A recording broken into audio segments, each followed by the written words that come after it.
بسم الله الرحمن الرحيم. أعوذ بالله من الشيطان الرجيم. والصلاة والسلام على رسول الله. My name is Muhi Khwaja. I am the co-founder of the American Muslim Community Foundation, and we're really excited to have you join us today. We are going to be celebrating many people who are recognized and nominated for their commitment to the community.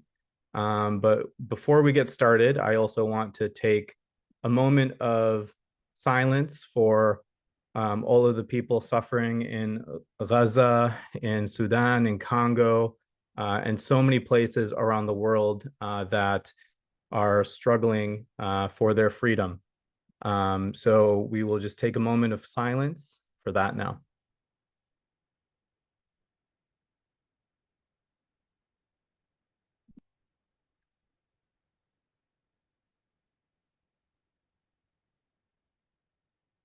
And thank you so much. So as I mentioned, my name is Muhi Khwaja. I'm the co-founder of the American Muslim Community Foundation. And I am going to be passing it on to Hafiz Abid Imam, who will be reciting a few verses from the Quran. So please welcome Hafiz Abid. السلام عليكم ورحمة الله وبركاته. وعليكم السلام. أعوذ بالله من الشيطان الرجيم. بسم الله الرحمن الرحيم. مثل الذين ينفقون أموالهم في سبيل الله كمثل حبة أنبتت 7 سنابل في كل سنبلة 100 حبة والله يضاعف لمن يشاء والله واسع عليم. الذين ينفقون أموالهم في سبيل الله ثم لا يتبعون ما أنفقوا منا ولا أذى لهم أجرهم عند ربهم ولا خوف عليهم ولا هم يحزنون. قول معروف ومغفرة خير من صدقة يتبعها أذى والله غني حليم. يا أيها الذين آمنوا لا تبطلوا صدقاتكم بالمن والأذى كالذي ينفق ماله رئاء الناس ولا يؤمن بالله واليوم الآخر فمثله كمثل صفوان عليه تراب فأصابه وابل فتركه صلدا لا يقدرون على شيء مما كسبوا والله لا يهدي القوم الكافرين. ومثل الذين ينفقون أموالهم ابتغاء مرضات الله وتثبيتا من أنفسهم كمثل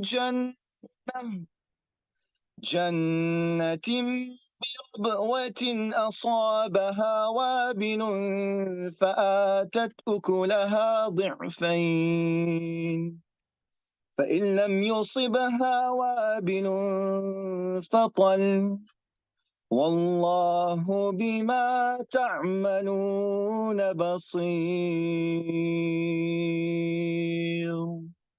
صدق الله العظيم. Jazakallah khairan. Thank you so much, Hafiz Abid, for joining us for the Quran recitation. There are dozens of verses that relate to charity in Islam, from zakat, our pillar, to sadaqah, a general act of charity, which can even be a smile. And it is with this recitation that we wanted to begin, so that you understand the importance of sadaqah, of zakat, in the role that AMCF is playing around the world and with our general philanthropy. So I'm going to take a few minutes to start just sharing a little bit more about what AMCF does, so that you can get better acquainted with us, as this may be the first time you're joining one of our events. We want to make sure that you have an idea of what it is we do, and we will get into a panel later on today, and also discussion on American Muslim endowments and establishing them, along with the awards ceremony as well. So I wanted to take a quick moment, and we're going to be seeing this slide several times because it is only with these numerous organizations that we are able to have today's event. So first and foremost, I want to thank the Annie E. Casey Foundation, Freedom Realty, the Margaret Casey Foundation, Islamic Scholarship Fund, and so many others that I'll name through the rest of the program. Thank you so much for being a partner with AMCF, and thank you so much for making today possible. I want to let you know that AMCF has a silent auction going on right now. You can scan the QR code that's up on your screen. You can text auction to 38316, and you can also visit bit.ly/AMCF 2023 auction to register and bid on over 40 items that have been donated to AMCF so that you can support our work.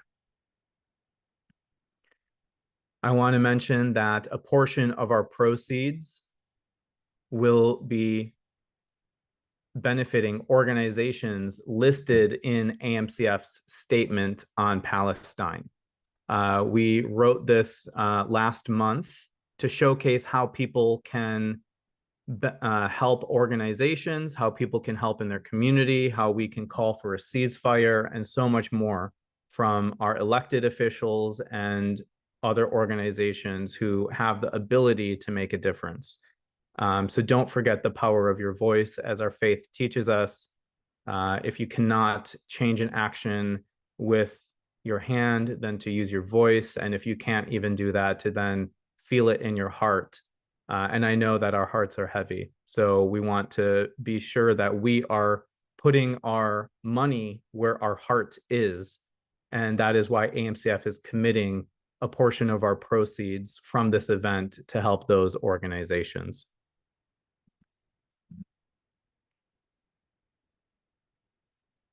And we want to remind you that today's support can only be made possible with you committing to AMCF, and that we need your support as well. Unfortunately, the QR code didn't load up on the screen. It might be showing for you, it may not, but you can text GIVE to 38316, or you can visit our website, muslimcf.org/donate as well. And again, these sponsors have made everything possible for us. Thank you, CAF America, National University and Fundraising Academy, Hadi Relief, Helping Hand, Islamicity, Islamic Center of Detroit, Islamic Relief, Launch Good, and Muslim Public Affairs Council as well. So I want to share with you what a community foundation is. Essentially, it is an organization that is a nonprofit organization. We have a board of directors, some of which you will meet today. We serve the community, we serve donors, we serve the nonprofit sector. So anytime that an organization is helped, we want to be part of that ecosystem, in the nonprofit ecosystem, in the donor ecosystem. And AMCF has been helping hundreds of organizations, hundreds of families to set up endowments, use donor advised funds, and I'll explain those very briefly as well.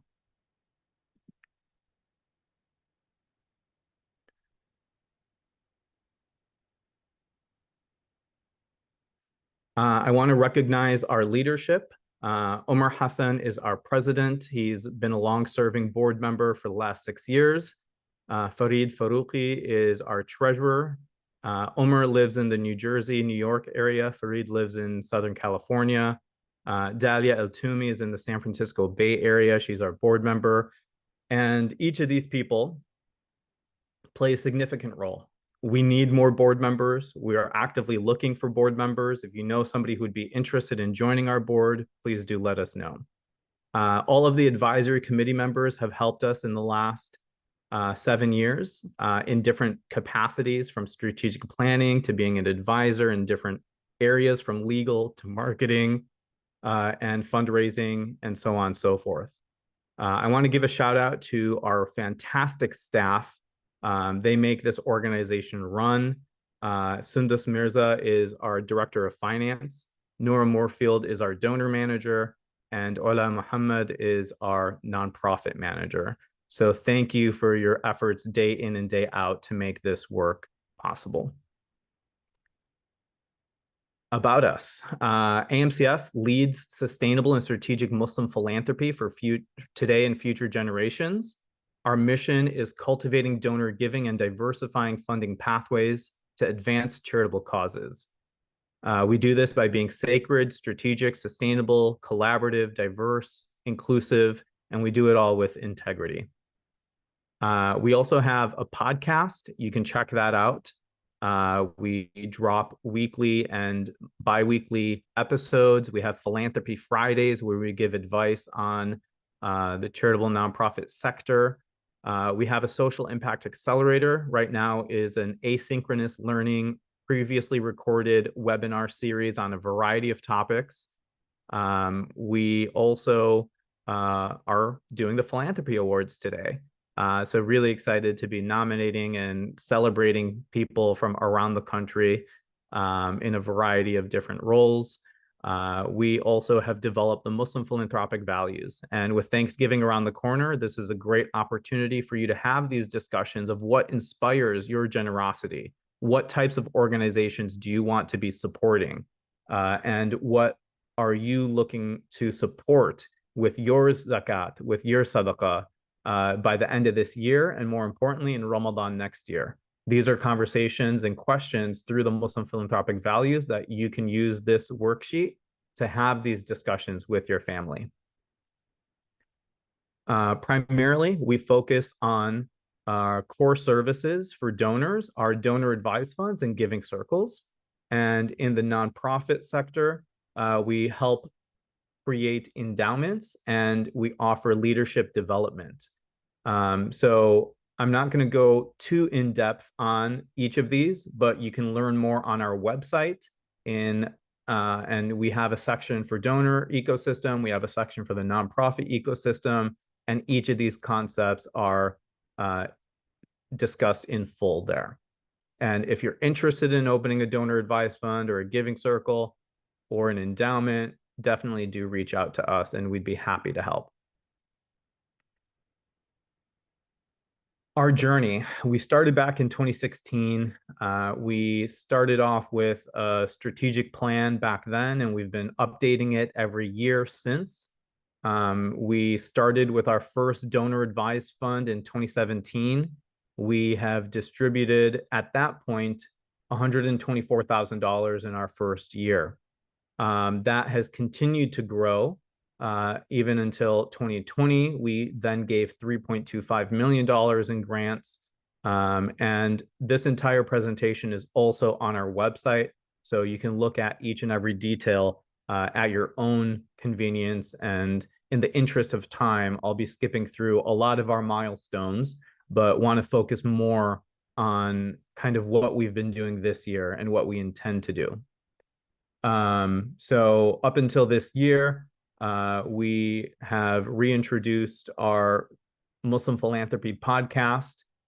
We are planning and helping philanthropy together with the We Give Summit that will be taking place next year. We have launched the National Muslim Planned Giving Council. We've been doing philanthropic advising on different disaster relief, and we are continuing to grow. All of our staff right now are part-time, and we are looking to today to help us boost that, to hire more staff and help our staff become full-time as well by Ramadan. Earlier this year, we partnered with Saturna Capital and Amana Mutual Funds to be doing a financial market update so that people who have donor advised funds and endowments with us can see how their investments have been doing. We partnered with the American Muslims Documentary to do a webinar and help them raise more funds so that they can launch their film and episodes on PBS Digital. So many disasters took place this year, both man-made and natural, and we provided updates with what's been going on in Morocco, Libya, Afghanistan, and Philistine as well. I mentioned we did our statement on Philistine, and we also wrote an op-ed on what Philistine needs from U.S. philanthropy. All of this can be found on our website, and I'm happy to share more on one-on-one conversations with each of you as well. Some things that we're currently working on that may be of interest to you. We have a National Muslim Planned Giving Council. So if you're a CPA, if you're a financial advisor, an investment advisor, a planned giving attorney, or an estate planning lawyer, we would want your help in being on this council. If you're a fundraiser, we want your nonprofit involved as well. How can we look at the collective assets of the community?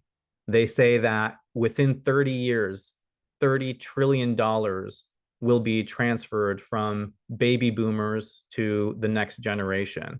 And how can charitable giving be part of that? How can Muslims take advantage of the wealth in our community and be more mindful of how it is distributed? In Islam, it is highly encouraged that everybody has a wasiya, a will, an estate plan. And part of that, it is also encouraged that 1/3 of your wealth can be given to charity. So we want to make sure that AMCF is leading the discussion in this realm and working with nonprofits, financial advisors, investment managers, and everyday families just like yours to make sure that the charities that you love are included as beneficiaries in your will. We are also relaunching our Interfaith Giving Circle Confronting Hate. And what a more important time than now to be focused on these efforts and working with community leaders to make sure that we are putting, again, our money where our heart is, that we are having conversations and making sure that we are fighting against Islamophobia, that we are promoting understanding, that we are working against xenophobia. And a great way to do this is through this giving circle. And giving circles aren't anything that is new. It's been practiced in our communities for generations. But the way that AMCF has been partnering with Philanthropy Together and other organizations in the giving circle space, we partnered and were with the Gates Foundation and their Greater Giving Circle movement. And we are working with researchers on utilizing our data from donor advised funds and giving circles to be promoting this discussion around how our faith informs our charitable giving. So in particular, the American Muslim Women's Giving Circle as well was launched in 2021. and gave out over $23,000 to 3 deserving charities. And it was a group of over 50 women who were contributing as little as $5 and up to $5,000.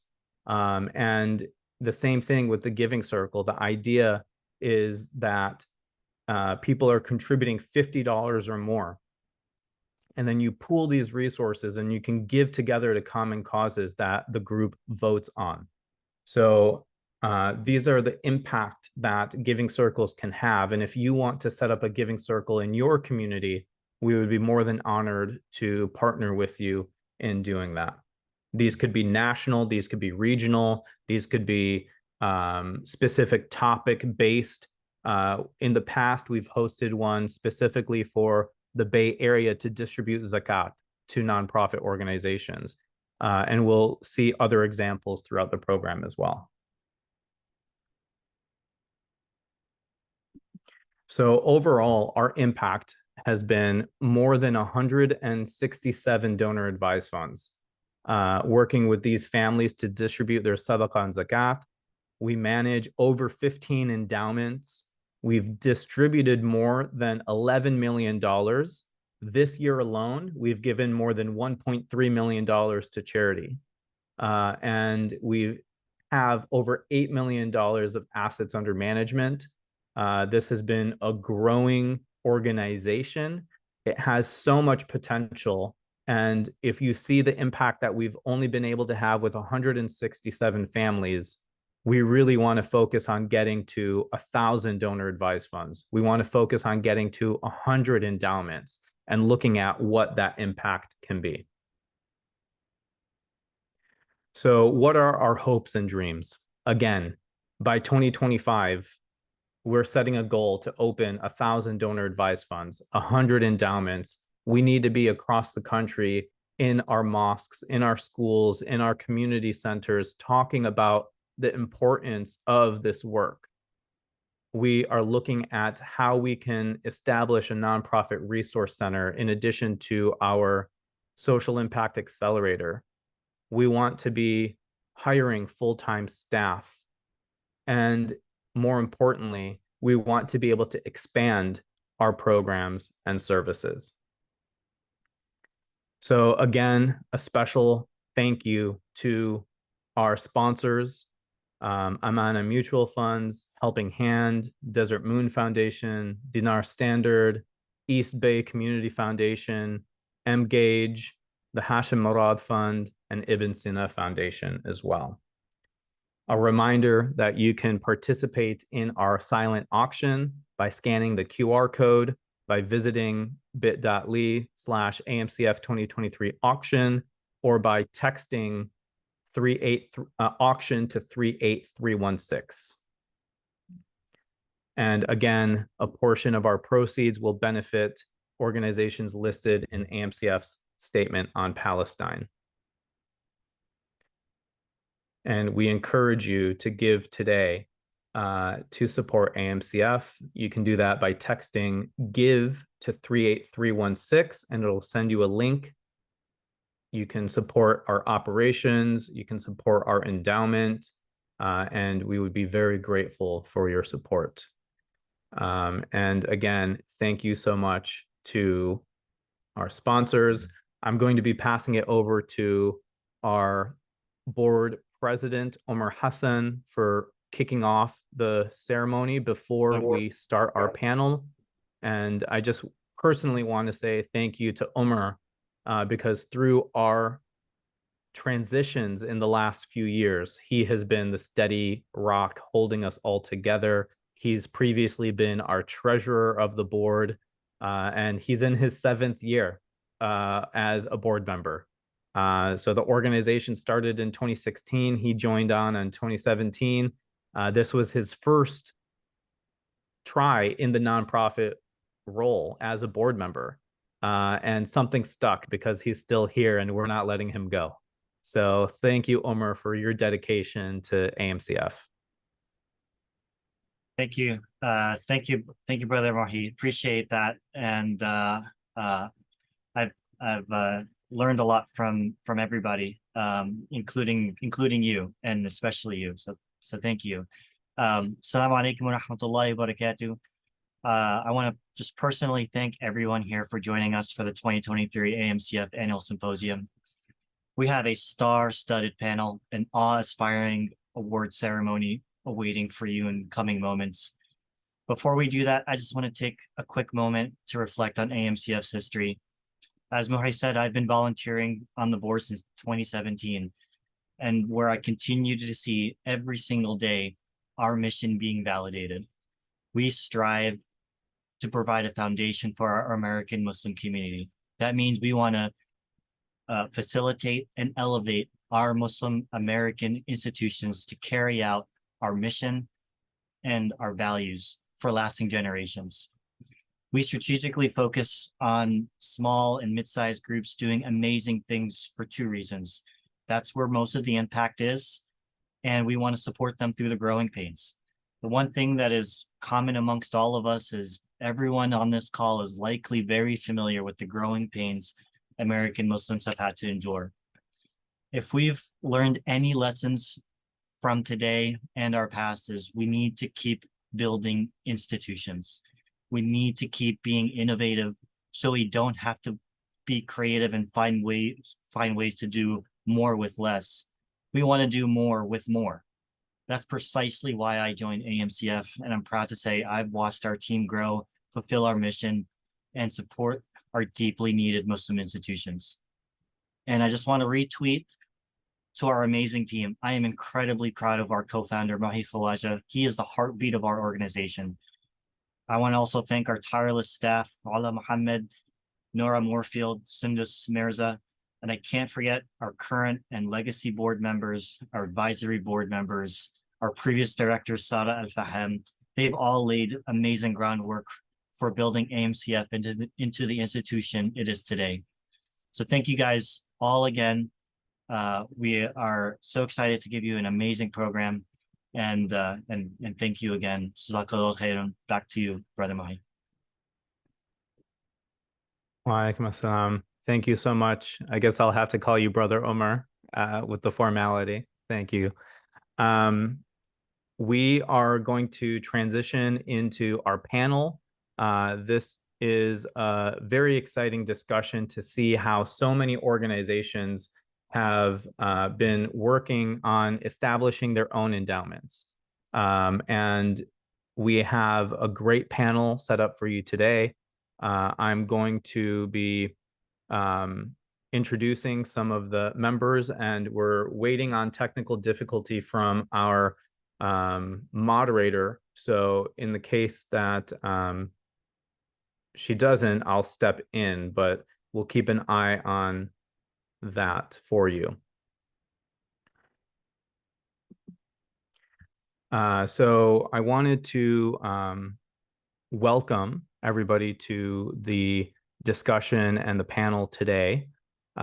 We have Asma Ben Gabsia as our moderator. She is investment advisor for AMCF. She's been in this space for several years.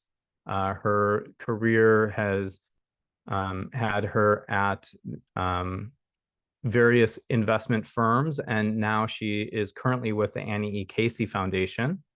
And I want to also welcome Brother Sami Shaban from Islamic Relief USA Foundation, Sister Sumaya Nikawi from the Islamic Scholarship Fund, Brother Junaid Dean from Yaqeen Institute, and Dr. Aisha Subhani from Zaytuna College. So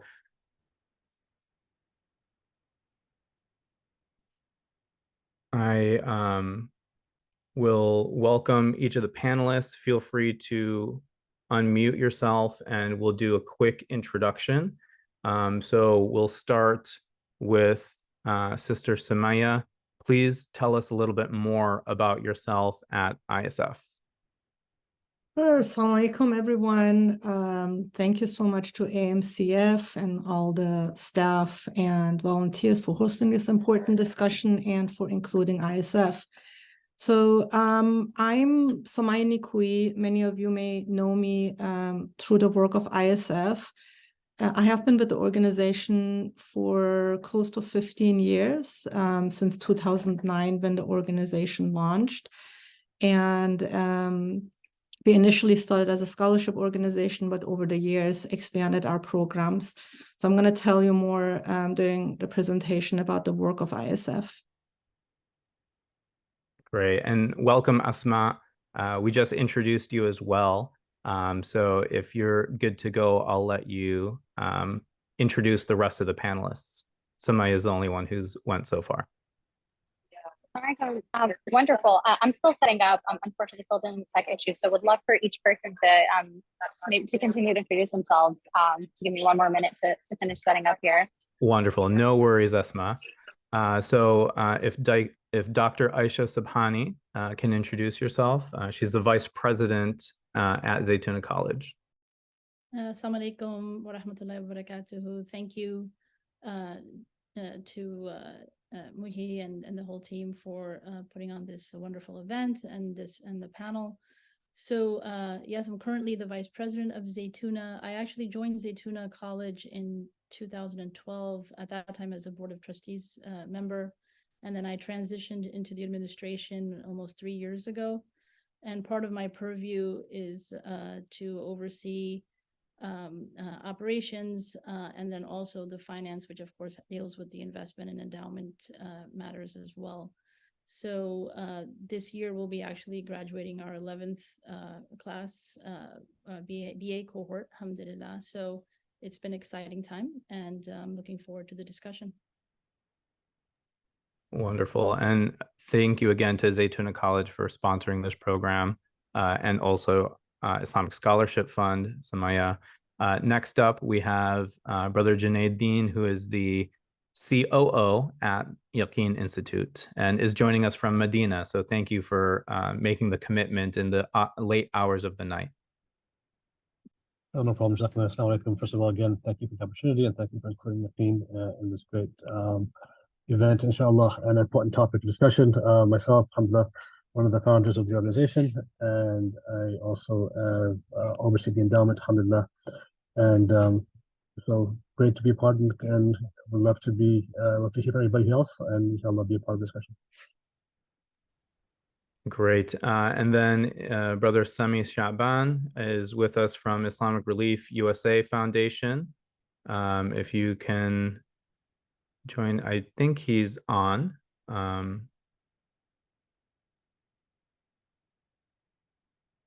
Maybe he's still yet to join. But also Islamic Relief, thank you for being a sponsor.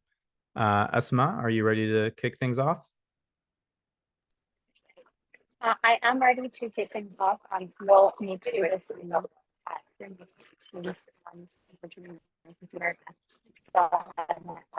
Okay. So going to go on camera right now. Can you all hear me fine? It's also a little hard to hear you, Asma.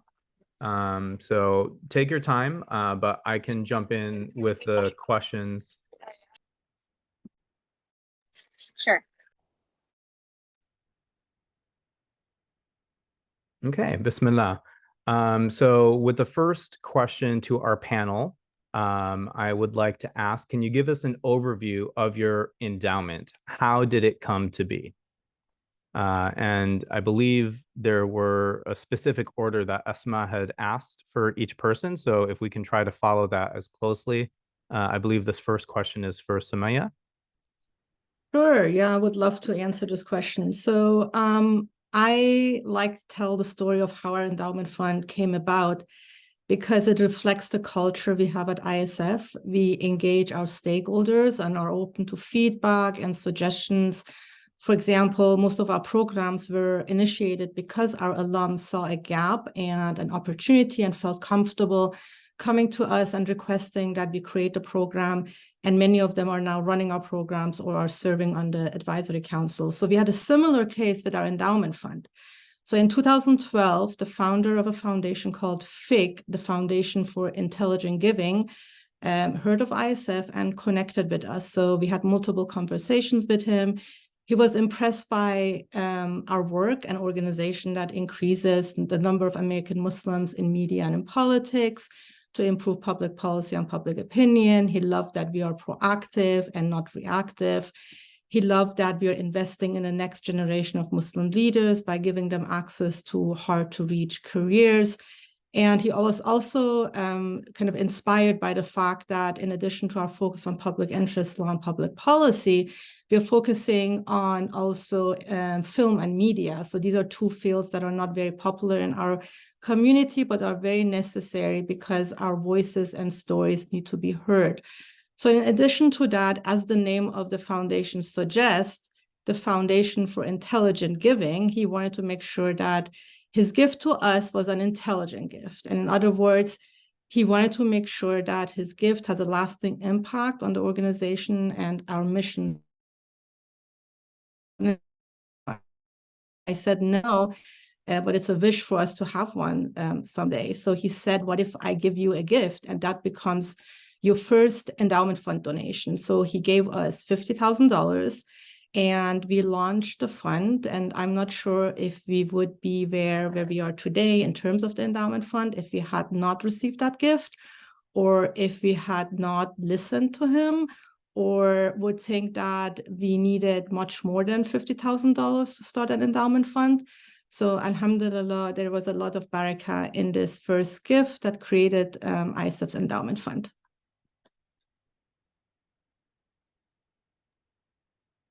Wonderful. Thank you. Wonderful. Thank you so much, Mohi, for picking up. You are a lifesaver. Can you all hear me fine? Yes, thank you.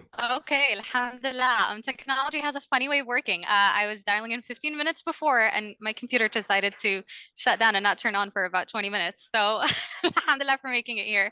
It wouldn't be a Muslim event without any technical issues. So you fulfilled our wish. And because I saw something like this coming, I was like, let's all dial in 15 minutes before. But subhanAllah ended up happening to me. So anyway, we're here.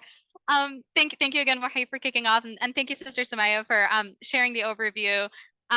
Just and to kind of pick up from what you just shared. You know, an endowment can launch at any size. The endowment that I work at full time is called the NEEKC Foundation. We're a nonprofit organization. It was founded 100 years ago with about $10,000 or so. And over the century, it grew into a $3.5 billion endowment. And so our nonprofit organization, we don't fundraise at all, which is like the dream for any Muslim nonprofit to hear. We're actually, our endowment has grown so large that we are now grant makers. And so the vision and the goal, just like what you mentioned, is regardless of what amount we're starting with, for an endowment, whether it's $5,000, $10,000, even less, it's the whole idea of the long-term vision. It's so that inshallah one day our institutions can turn from being fundraisers to then being grant makers and really funding innovative ideas and growth of new institutions, and innovative kind of enterprises and solutions to societal problems within our community. So that's an extraordinary kind of founding story to hear how your endowment started. Curious, you know, curious to hear from the speakers, what is the value that an endowment brings to your organization? So why an endowment? The idea is, you know, a nonprofit can go and invest that money in, you know, buying all the houses down the street, like many of our masajid do, to grow out really like the community and the base and the real assets of the organization. You know, we can invest it in business, in local programs in the community. There are so many ways that we can use our community assets. What is the value of an endowment, and why should organizations be considering founding and growing their endowments?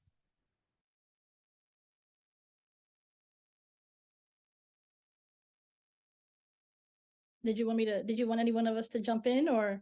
Sister Aisha, if you can start, that would be great. Yeah, okay, Bismillah. So, you know, it's a good question. I think one of the things that we have to remind ourselves about endowments, just to answer your question, is that endowments have always been the cornerstone of traditional Muslim society, and they've been foundational. So if you look in hundreds of years ago, and you look at places like Baghdad and Damascus and Cairo and such, and Istanbul later with the Ottoman Empire, when people were embarking on building institutions, the planning of those institutions started with the endowment. It wasn't the other way around. So the endowments were an integral part of making sure that those institutions would flourish and the monies that would go in would actually reinvest into the community. So it was also a way of sort of a social entrepreneurship, a charitable entrepreneurship. It was all tied in together. And then there's a metaphysical component because there's barakah. You're taking your wealth that Allah has given you and taking an onus of that and giving back to the community. So it was like it was a trust. And if you remember, our Prophet ﷺ, before he passed away, one of the things that he left behind was land that he wanted it to go towards an endowment. And so therefore, here we are now, so many years later. And it's interesting because the Euro-American tradition took from the Muslims the concept of the waqf for the endowment. And so now when you look at the institutions that we're building, and we have great institutions that we're trying to build in the West, whether it's learning institutions, charitable institutions, social institutions, the planning phase of those really should start with an endowment. And there's so many options now. And I feel that Muslims have a creative energy and a social entrepreneurship spirit in which they can apply these sort of spiritual principles and their business acumen to come up with creative ideas of having ethically driven endowment opportunities. Back in previous years, it wasn't just this idea of mutual funds and these things. I mean, this is a reality today. Before, it was really resources. They were building homes that would serve as endowments. There was wells, obviously, like water supply, commercial endowments and things as such. So there's a lot to learn from our past, and then bringing the creative elements of today to do that. But it's absolutely essential, because if we really want to see our institutions grow and flourish long-term, the endowments are an integral component of that. I mean, just to add to that, what allows us, I mean, just for example, going back to our history as well, I mean, there was, you were talking about people who have handicaps, for example, right? Our history endowed people, an endowment, what funded individuals to help people who were handicapped, right? Or people who had disabilities. And that was done because of the endowments allowed them. So in current day, it does allow organizations, it allows us the freedom of being dependent upon a fundraising season, whether it be Ramadan or the Hajj or end of year or other than that. On top of that, it gives us freedom in many ways to speak to fulfill our mission's needs. So, for example, if you want to come into the current in today's time, what's going on right now in Gaza and Palestine, we're able to speak freely. We're able to, because our funding is not tied to any government or any grant that may limit us in what we can speak about and how we speak. So from those perspectives, and obviously, sustaining the organization. So along with what was said previously, the barakah, notwithstanding, which is probably the primary, and that the other ramifications out there as well. So. That is excellent. And thank you so much for sharing that, Brother Junaid. And I just dropped a link in the chat to one of my favorite research pieces, like of all time, which is a publication by Yaqeen Institute on the history of awqaf, of endowments in our faith tradition. From the days of Prophet Muhammad all the way through, the Ottoman Empire. And that is precisely the point. It's establishing this long-term vision, this long-term thinking to shift our community organizations from being in a place of being reliant on funding to then becoming the funders themselves. And exactly to the point that Brother Junaid just made, tying this to current events. I mean, so much of the kind of the censorship and the constriction that we see on so many organizations and institutions in the US to be able to speak up for the human rights of Palestinians ties back to who are their funders and what is the influence that that funders are putting on an institution or on an elected official or whomever it is. To the extent that we can establish and build our wealth and build our funding sources and become self-sufficient, and then become, again, kind of in what Prophet Muhammad had described in a hadith, like the upper hand that gives as opposed to the lower hand that receives. To the extent that we can build our wealth and our power in an institutional framework in that way, that gives us so much more power to then organize and achieve the impact that we hope to achieve, whether it's for Palestine or whatever the cause is. So that's a really excellent point that you're lifting up, Brother Junaid.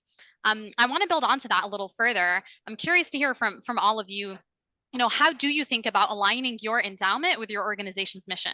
So an endowment is an investment portfolio, right? It's Yaqeen Institute, Zaytuna College, it's all of the organizations we have here taking assets out of their bank account, the cash that they might have fundraised, and then investing it and letting that investment portfolio grow over time, and then using the financial returns that come. So, let's say an endowment generates 10% of financial returns in a given year, taking 5% of those returns, investing them in the programmatic activities of the organization, and then reinvesting 5%.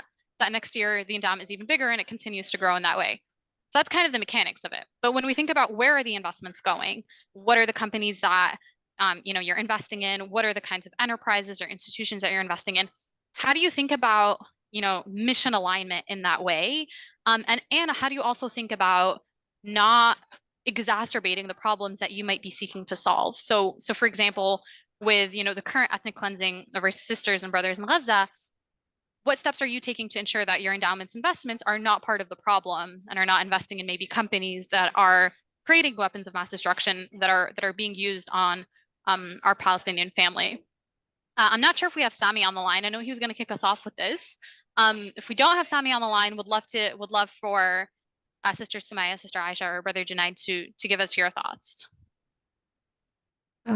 Sure, I can start us off with this question. So I want to give a little bit background about how ISF's endowment fund works and how we engage our donors. So we are giving donors the opportunity to leave a legacy, to honor someone, a loved one, or to pay it forward by giving back to future generations. So at ISF, a donor can endow a scholarship for a college student for a specific major, region, or cause. And these funds go directly towards university tuitions. For example, last year when Palestinian journalist Shireen Abu Akleh was murdered, a group of community leaders created an endowed journalism scholarship with ISF for American Muslims who are Palestinian or are focused on the Palestinian cause. Or individuals can endow a policy internship or a fellowship with Congress, or a traditional internship with courts for law students, or media internships for journalists, and the list goes on. So once you endow a scholarship or an internship or fellowship seat with us, you will not only impact someone's career and develop an American Muslim leader, but you will also ensure that our community has a stronger voice in politics, in media, and this impact will continue for perpetuity. So it's not going to end. And with everything that is currently happening in Palestine, we are seeing how everyone is, for example, when we look at media, we see how everyone is frustrated with how biased and one-sided the news is that is coming out. And we see a few unbiased media pieces, and in many cases, these unbiased pieces are written by Muslim journalists. So, and we hear over and over again from our alums how hard it is to work in media as a Muslim, but yet they also tell us how much influence they have in teaching their editors and the newsroom about topics that are related to our community, just like the stories that are coming out about Palestine. So this is a clear example that demonstrates how an endowment fund can make an impact and can fulfill the interests of not just the American Muslim communities, but also our Muslim brothers and sisters abroad. And going back to your question about the investment, yeah, so we make sure that we don't invest in companies or in causes that are kind of on the BDS list, or are just companies that are problematic and supporting injustice in the world.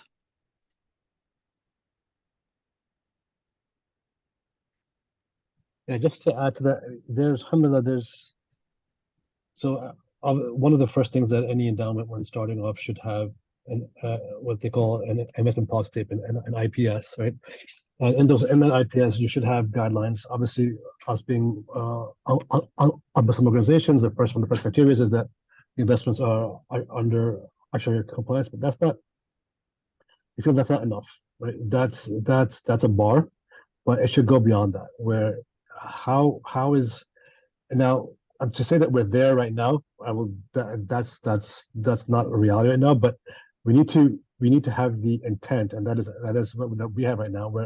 We're using our funds to impact our community as well, where it's not just where we're using. Obviously, the returns of the endowments are there to support our organizations, right? But then the other part of that coin, the other flip side of that coin, is that how are we using the funds that we have, that the donors have entrusted us with, to have an impact as well. So that kind of like is a dual barakah that you can have with our funding. Obviously, the first screening, and obviously Asma, you're very heavily involved in impact investing right now, which has gone a long way, and it aligns a lot with Islamic principles there. But I think we need to go further, and we need to set the example and a bar for the overall for the broader community of what we can do and how we can use our funds to have an impact on our community and the broader community as well. Yeah, just to add to that as well. I mean, I would say this has been a big challenge. I think, for Zaytuna, to use that this organization as an example. I mean, we're an institution of higher education. I mean, if you look at some of the top Ivy League schools, their endowments are about $50 billion, $40 billion. They invest in all sorts of, they have asset diversification. They're in all sorts of industries. Many of those industries would not align with our sort of Sharia guidelines that Brother Junaid spoke about, but even our ethical concerns and things that drive us that, you could perhaps say it can fall under the Sharia guidelines, but ethically, we are also looking at where this could lead to and it's problematic. And so we do have in our investment committee pretty rigorous screening. And what we find is that it becomes a challenge because what we really need is alternatives. And I think this is where, going back to what I said earlier, is really important that we find avenues to invest in Muslim and even non-Muslim organizations or initiatives that you can invest in that can give you a return, but they're also doing a great service for the community, whether it's local or abroad. And I think that's one of the main challenges in terms of, our primary purpose really at the college is to give students, no student is turned away for lack of funds. And as we know, the cost of higher education is quite expensive. The sticker price is very high. People are graduating with hundreds and thousands of dollars of debt, which I feel is a form of zulm, oppression for a lot of these young folks. And so at Zaytuna, what we're trying to do is to give high quality education, which they deserve, but then also for students to graduate debt free. And so a lot of our investment is coming back into those various students so that they can actually, when they graduate, be able to serve without that weight of loans and these things that many young people today face.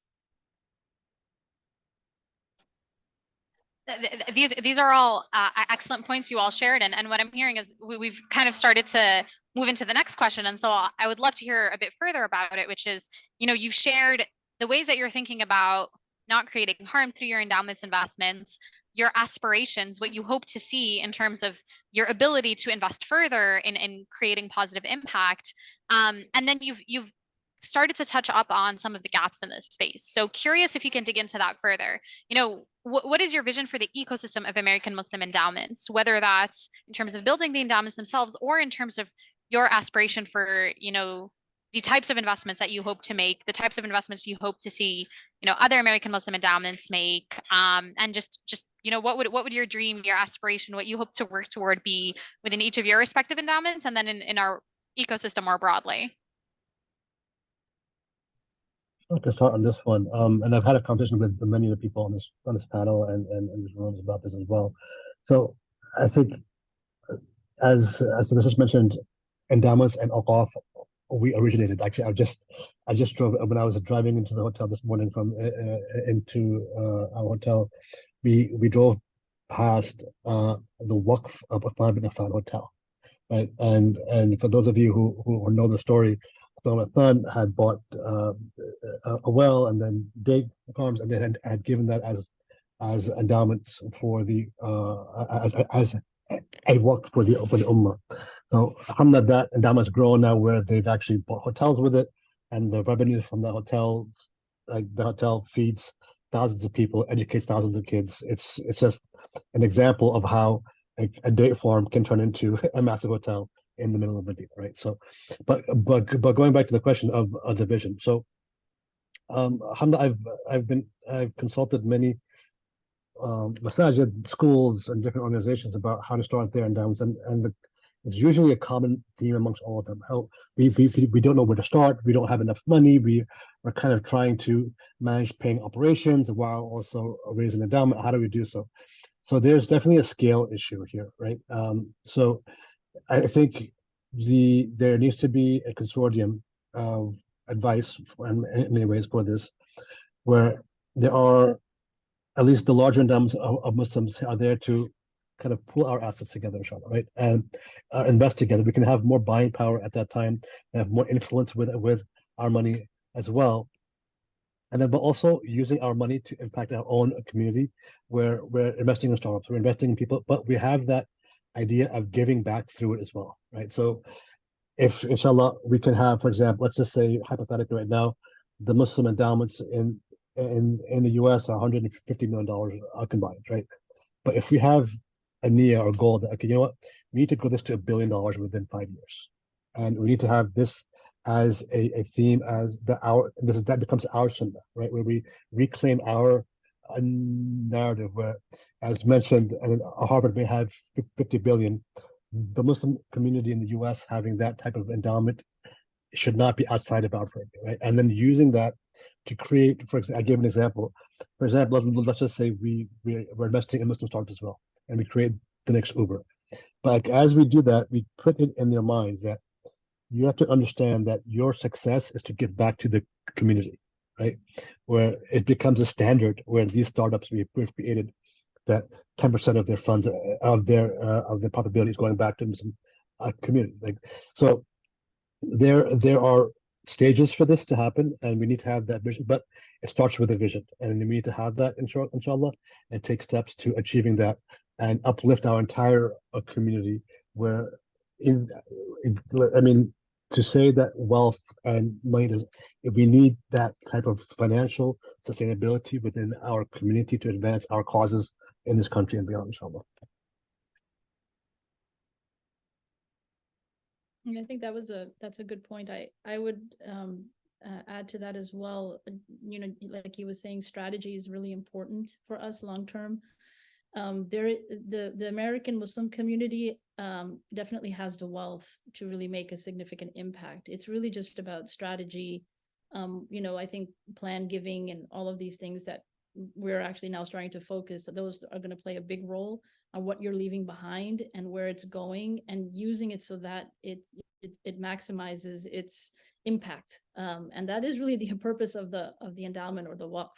I think one of the things that we do need to invest in is Muslim businesses that are ethically concerned, socially concerned.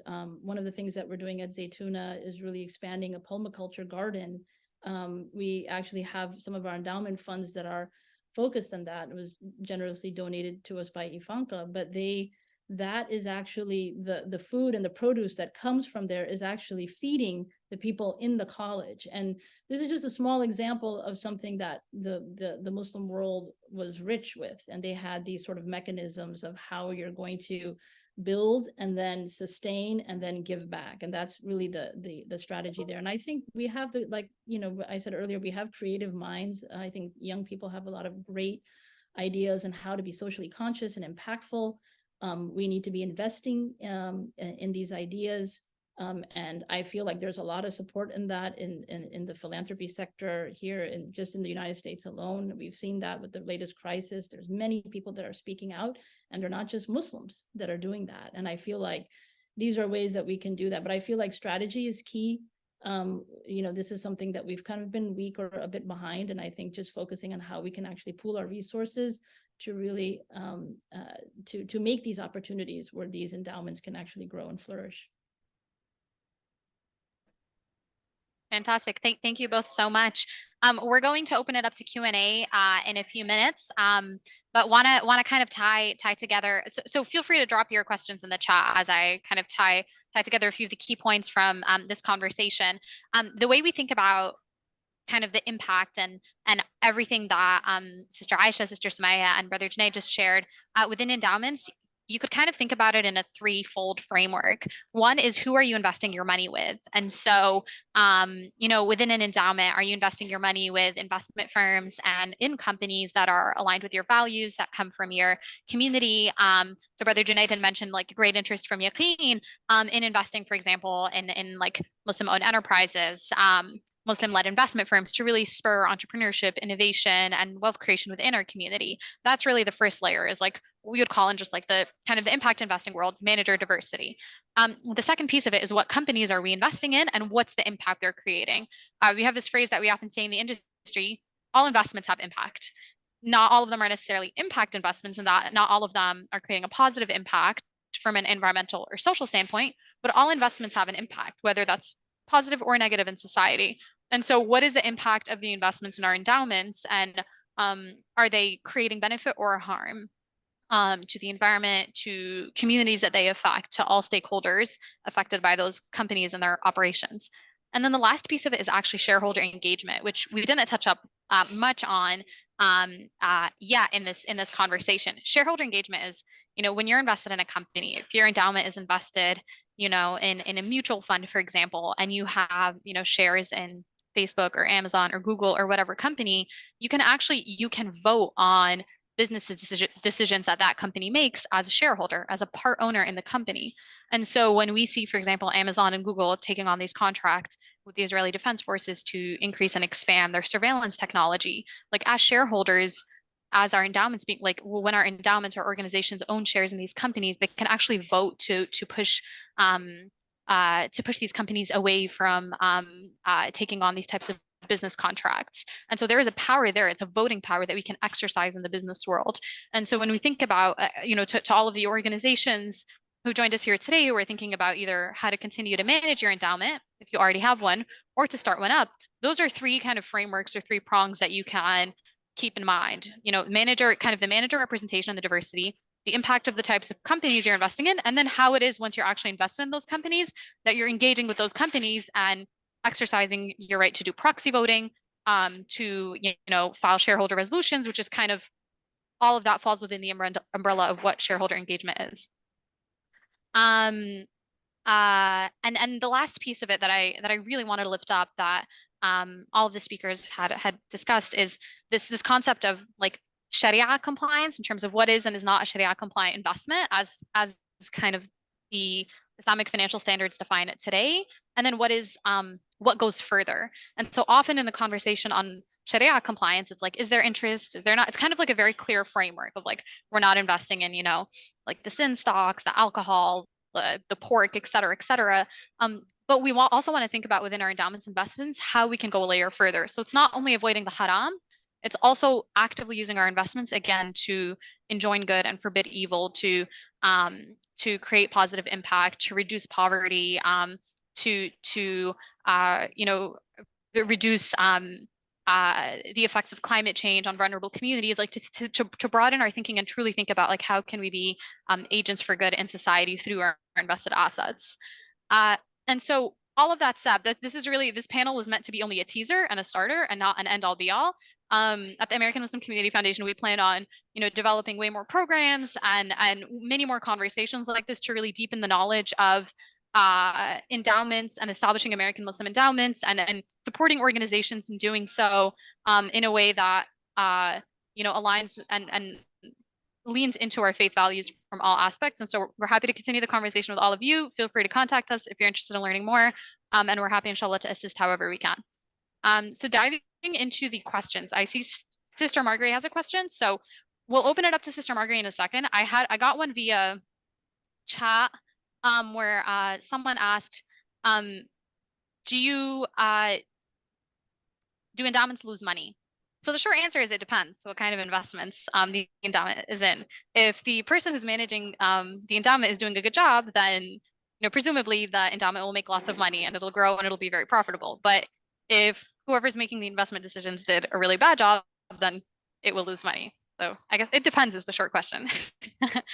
All right, Sister Marguerite, we'll open it. I will pass it to you. Sorry, just dealing with a little situation. I'm so inspired by everything that you're saying. It really, like as someone who has been a historian, like I'm a historian of the Muslim world, and seeing like the power of the waqf, the power of the endowment was something that just really, really like it stuck with me. And so seeing with AMCF is doing, I mean, this is why like I was like, oh no, I have to come, and I'm definitely like I am a major Muhi fan because of like his vision. And I hope, in the future we could do more and partner. But like what you're doing is really foundational to what made Muslim societies so innovative, during the pre-modern world. And and that this is what like colonialism dismantled these institutions, our endowments that allowed for our scholars to have integrity, so they weren't having to be mouthpieces of the governments at the time, like that's how they were able to enjoin the right and forbid the wrong, because they were independent. But also just like the businesses, like our masajid didn't have to go and every day, like every year during Ramadan, like what they do now, you get locked in and you're like, we got to raise, hundreds of thousands of dollars during Ramadan. And the inequality that we see in so much of our masajid, or even in some of the Islamic schools, because they're dependent upon the decisions of like the major donors. And so there's like that kind of creeps in. And so I see this as part of the long-term solutions that we have, and that Muslim institutions could be drivers of social change, of drivers of racial equity, in doing this. And so I know I'm like, this is not even a question, but I just wanted to be like, I'm so, so, so excited about what you're saying. My other question is, so I guess my question is like, can we continue the conversation? I would love to partner with y'all. I mean, we're having our symposium in February, and the big thing is philanthropy, because I want to have this is what I had in mind, was this panel to continue this. So if that's Yeah. possible, No, any way that we absolutely. could do it, please let me know. Absolutely. You No, guys and are just so amazing. thank you, I'm gonna sister. donate. I'm broke, but I'm gonna donate, and however we can We find ways appreciate to it. pull together. So jazakallah Yeah. khair for all you do. Jazano, Jazakum, sister. And yes, I mean 100%. Someone from the AMCF team, I'm not sure if it's Mahi, just dropped. Yes, Mahi just dropped our email in the group chat. So we would love to continue the conversation with all of you. Please email us with your questions, with interest, or just even if you're looking just to connect with resources for your endowment, we would be happy to assist, inshallah. Wonderful. All right. Seeing that we have no other questions, thank you all so much for your time. We really appreciate you joining us. And again, we just went through this topic at a very high level today. We definitely want to put a lot more around this in terms of just conversations. We inshallah hope to launch a working group next year for American Muslim endowments to come together to share resources and just to really exchange best practices. And so please contact us. We'd love to stay in touch. And thank you so much to Sister Sumaya, Sister Aisha, and Brother Junaid for joining. We really appreciate your time. Jazakumullah khair. Thank you. Pleasure. Well, yeah, thank you. I just want to echo a deep and heartfelt thank you to Junaid and Dr. Aisha, Samaya, and Asma, and just so impressed with the wonderful work that you do. I wanted to just do one final question, if you guys are okay with talking about where your endowment is currently, and what the plan for the next 5 years is with your endowment. If you don't mind sharing the value, what the makeup of the investments are. Is it properties? Is it, stocks, mutual funds? Just so that people here have a good idea of maybe how much they can start with, even if it's only $5,000-$10,000. I know that Samaya, you mentioned it was that initial $50,000 gift that kind of inspired things with you, but would love to hear from the rest of the panelists. And then if there are any other questions, always feel free to raise your hand, and then we'll close out, inshallah.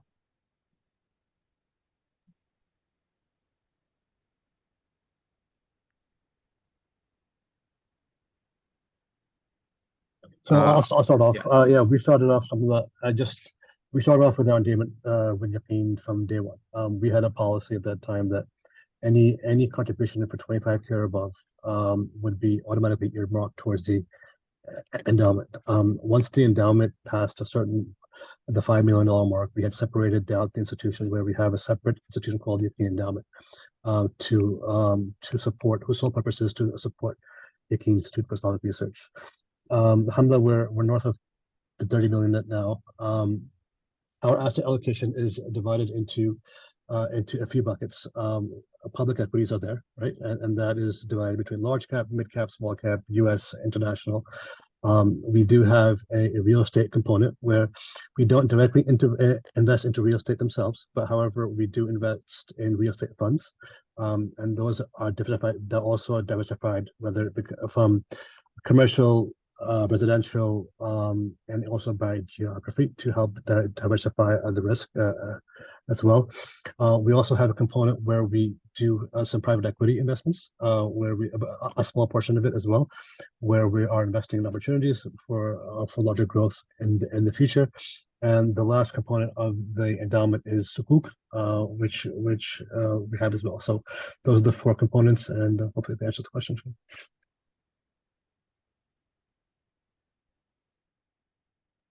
Great, thank you. Dr. Aisha?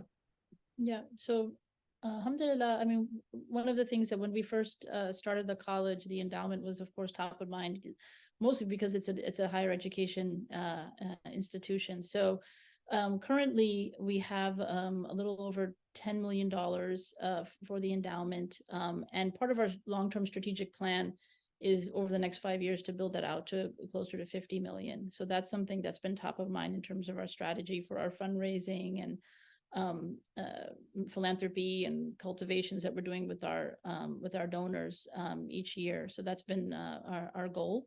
Again, we also have a good partnership with Saturna and Amana. So we have a significant amount of our funds that are tied there. And what now our investment committee is looking into more options, whether it's real estate and other investment funds that we can place our funds into. One of the things that we're very careful about is against the screening process. So like we mentioned earlier, there's the Sharia compliant aspect, but then going a little bit deeper into looking at a lot of the ethical considerations. So that's been quite a rigorous process for us as an institution.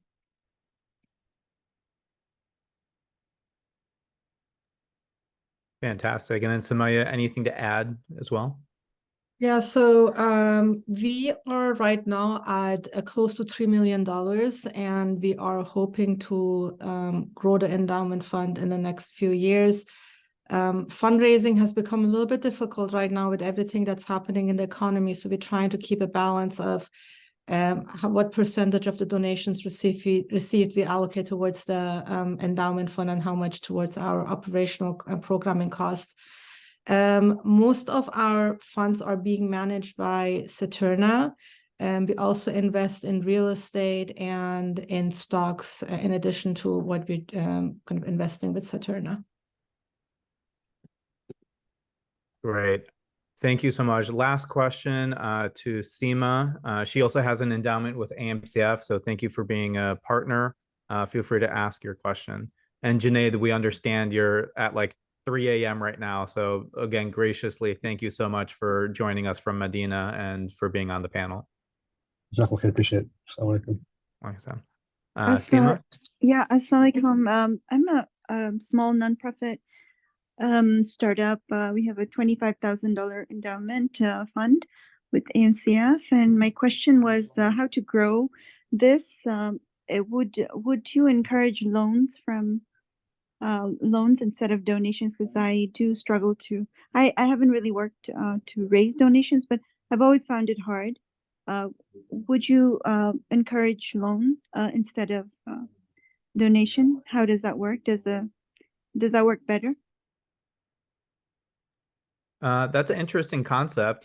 Thinking about I know a lot of mosques, when they're looking for their down payments, they do the qarza hasana, where they repay the loan back to individuals. And how that works for tax purposes, because then you're getting the money back. There's a few implications there for legality. But perhaps if you make an agreement that over 5 or 10 years, you will pay back the loan to the donor, but essentially you may need to liquidate your endowment at that point, and it's understood that maybe over that process, you at least get to keep any gains or take the risk of any losses in the case of the market performance. So that's just a quick thought and response. Asma, Samaya, or Dr. Aisha, do you have any feedback for Seema's question?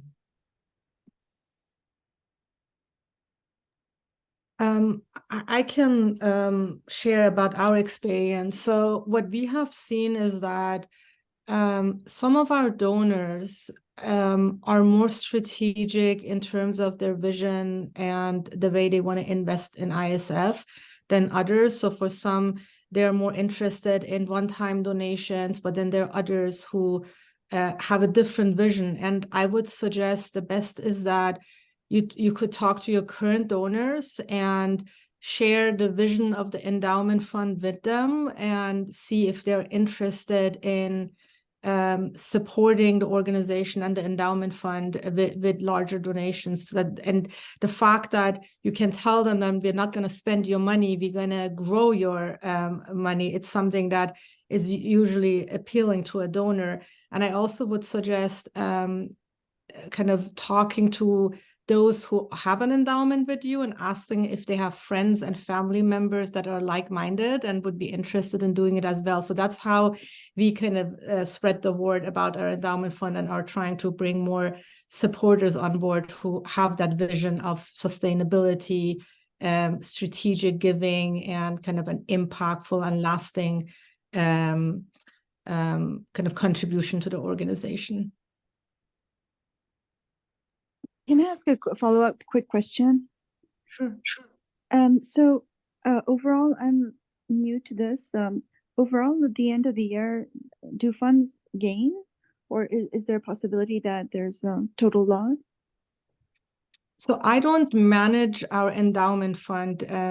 That's not my role. However, I do kind of follow how our endowment fund is doing, and it all depends on the economy. So there are some years that the investments that we're doing and the returns, even if it's clever investments, but still the economy controls how the endowment fund does. So some years there are gains, but then some years the gains are less, and then sometimes there are none. And our donors understand that. So in the contract that we're signing with them, we communicate that. When we onboard them as endowment fund donors, we communicate that with them, and so they know that that it's unpredictable, but we do guarantee a range of what we kind of a percentage of what we believe based on the historic kind of historic kind of history of that we have about the we know about the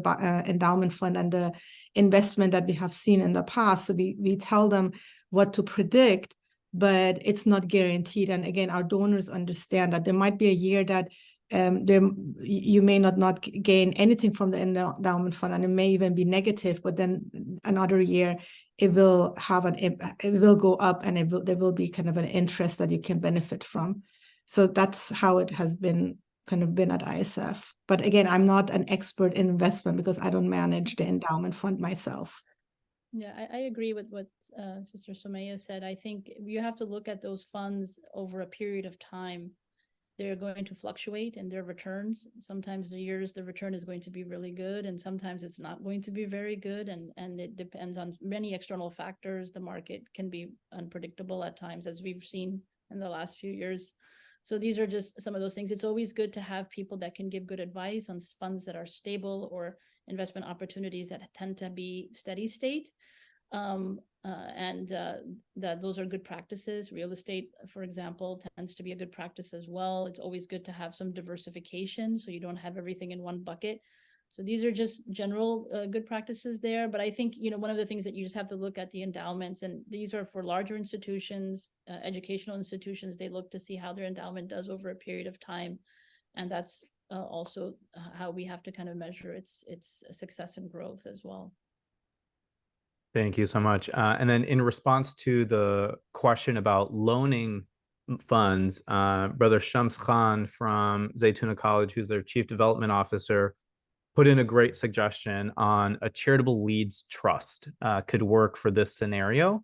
That is where a donor will create a trust, and it's called a charitable lead trust.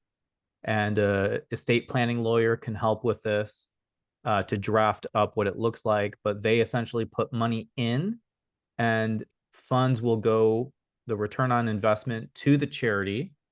And then upon the passing of the donor, funds will come back, the principal will come back to family members of the deceased or distributed to other beneficiaries at that time. So there are unique ways that you can look into as well.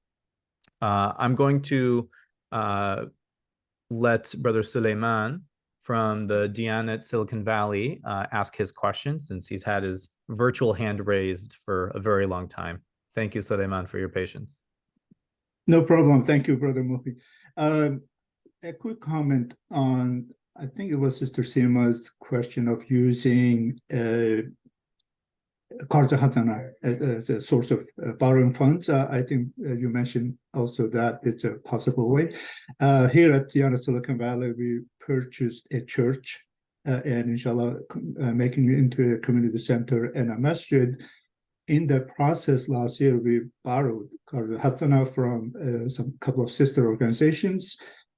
If the donating organization is 501c3, and I'm assuming you are also 501c3, then there should not be any tax ramifications. So it's a grant. You're getting a grant. It can be a grant. You can borrow and return back the same amount. Of course, we don't have interest accrued, and state and federal taxes do not apply, to my knowledge, and this is what we're doing. Also, a quick question. I think what Sister Aisha mentioned, that there is enough potential in Muslim community, especially here in Rich Bay area, to support these endowments. It's not the funds that are not available. And as she mentioned, the sort of a difficult screening process to be Sharia compliant or not. But beyond that, what is the biggest obstacle? I mean, if the potential is there, and obviously we are in a panel here talking to investigate the sources, what do you see as the biggest obstacle to reach that $50 million goal that you have in a few years? Thank you.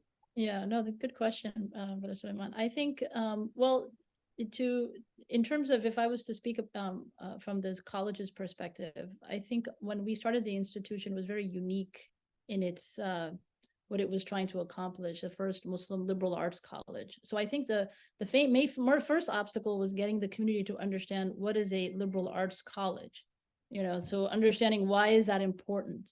And, you know, there was some always in the community, like, are you a madrasa? What are you teaching at the college? And I think it was really getting the community to understand why having our own educational institutions that were accredited within the United States is crucial. I mean, it's one component of so many other things that we have to do. So I think that was the main thing. I think now it's a matter of really people getting to the point where they can trust the institution to see that it's continuing to grow.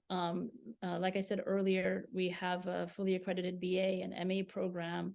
We've graduated over 100 students. Now those students are coming out and working at different institutions. I believe one of ours is actually working with Brother Junaid at Yaqeen.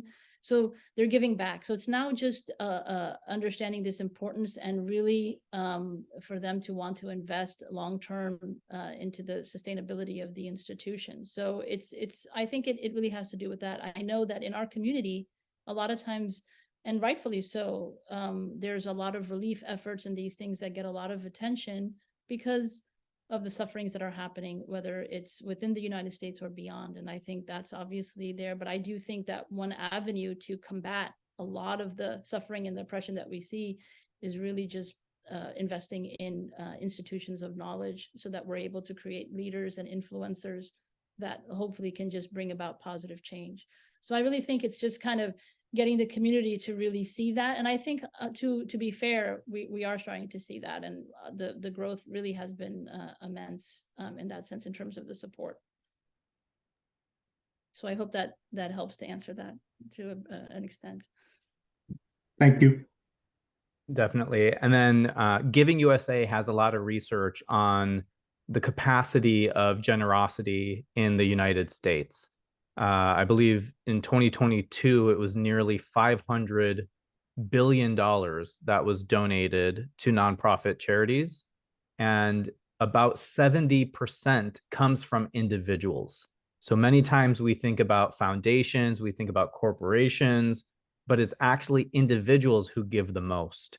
So I encourage all of your nonprofits to invest in development professionals, to hire, whether they're part-time, full-time, whatever they can do, to deepen the relationships and provide mission moments for your donors to connect with your organization, and focus on cultivation, focus on stewardship, and one of our sponsors, Fundraising Academy and National University, has free webinars every single month on these topics. So whether you're a volunteer team or you have a part-time staff or you have a full-time staff, find the resources. And that's what AMCF is here to help you with as well. We want to connect you with these best practices. And the free webinars for Lena, who's asking in the chat, is from Fundraising Academy. And some people asked about the recording of this event. We'll be sure to place it on our website under the recorded events as well. So I want to formally close the Q&A for the panel.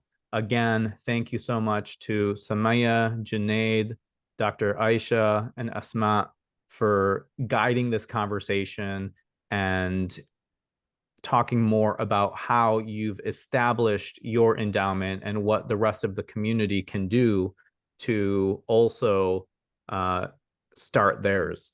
And again, you can email nonprofitengage@amuslimcf.org to start your endowment with us. And I actually saw one come in earlier today from some organization that is here, the Muslim Foster Care Association, who just had their fundraising dinner earlier this month. So shout out to Sister Samina and the team there. Who also has a donor advised fund with us and is also part of our network. So again, thank you so much. So without further ado, we'll get back into the program and head towards the awards. Why many of you are here to celebrate the community. Again, I want to thank our sponsors and note a few more that have been able to make significant contributions to us. And without your support, none of this would be possible. The ICNA Center for Social Justice, Imana, ISNA, Khalid Al-Gaweli Fund, Mercy Without Limits, Mohsen, the Sarma Jilani Foundation, the Bushra Fund, Sisterhood of Salam Shalom, and Zaytuna College. Thank you for your support. Again, this is our kickoff for the year-end fundraiser. We are hoping that you can also support our organization. We have a silent auction that's taking place. It's going to end on November 30th. So you have 12 days to bid, register, look at over 40 items that were donated to AMCF. We have clothing, art, jewelry, books, even Kanafa Queens. So get on the auction site. You can scan the QR code. You can text auction to 38316 or visit bit.ly/AMCF 2023 auction. As a reminder, a portion of our proceeds will be benefiting organizations listed in AMCF's statement on Palestine. You can see that and an op-ed that was published in Chronicle Philanthropy at amuslimcf.org/news. And a call to action for you to support AMCF today because we want you to buy into our vision and mission to support Muslim philanthropy for today and future generations. You can do so by texting GIVE to 38316, and a link will be sent back to you to donate.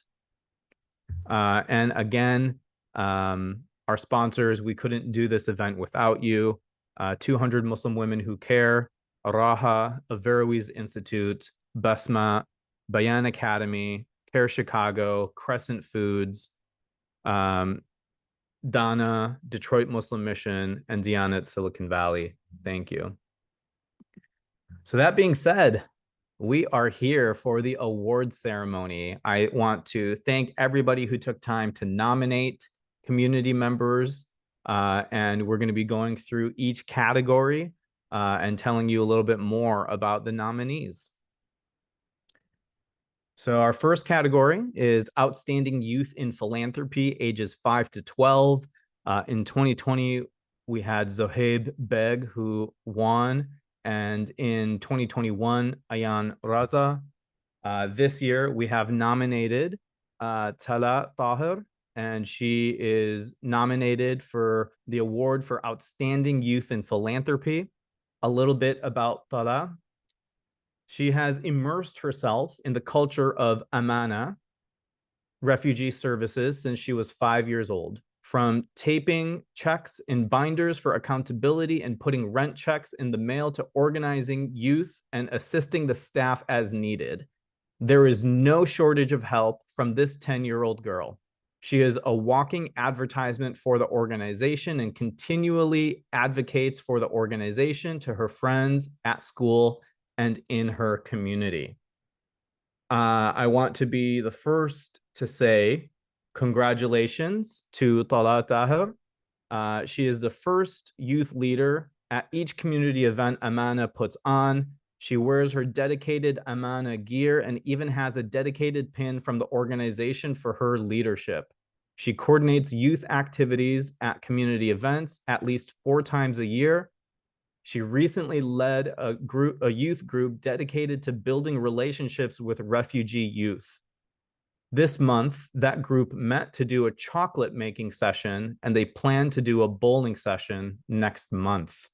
We need more kids like Tala, and congratulations to you and your family on receiving the Outstanding Youth in Philanthropy Award for ages 5 to 12. Next up, we have Outstanding Youth in Philanthropy, ages 13 to 21. In 2020, Sania Vashist won the award, and in 2021, Sireen Salam won the award. This year, we have a few nominees in the category. So I'd like to share a little bit more about Sasa Akil. And she's a member of the Smithsonian American Art Museum Exhibit Advisory Council, which is a 4-month term. She's developed an understanding of the history of American sculpture, research selected artworks, brainstormed interactive exhibit elements, discussed themes and artworks to highlight, and discussed color, lighting, and layout of exhibition space. She has been a leader in getting more youth to better understand mental health and their power in these communities. She leads by example and tells her story to be vulnerable. Sasa donates her time to getting others to be involved and participates in many arts and cultural events on a weekly basis. Congratulations on your nomination. The Teen Ummah Giving Circle. 4 best friends, Aila Rahman, Huda Ali, Nafisa Qadri, and Nisma Nakali, ages 13 and 14, started a group called Teen Ummah Giving Circle in the summer of 2023. They all serve as co-founders and ambassadors of this group. Teen Ummah Giving Circle is an interactive initiative to recruit and encourage teen girls to actively volunteer and support our local community causes in New York. Via their leadership skills, they were able to create a group of over 85 volunteers. They interact with local grassroots organizations to help fill the gaps in various cases of need by providing fundraising exposure as well as hands-on volunteer support. The young teen group has spent their entire summer of 2023 volunteering and fundraising.